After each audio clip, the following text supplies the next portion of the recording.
Елімізде көптеген салалар дамып келеді. Оның ішінде программирование саласы да бар.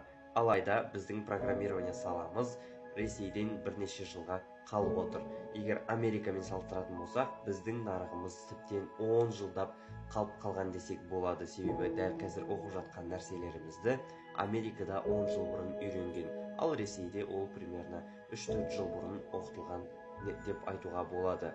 Сондықтан біз өзіміздің еліміздегі программирование саласын дамытуымыз керек.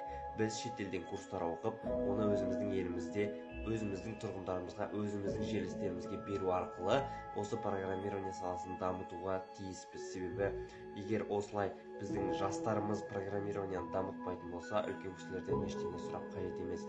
Себебі жалындап тұрған жас кезімізде осындай проблемаларды шеше алмасақ, осындай қиындықтармен қарсы шыға алмасақ, онда не үшін біз еліміздің болашағы боламыз?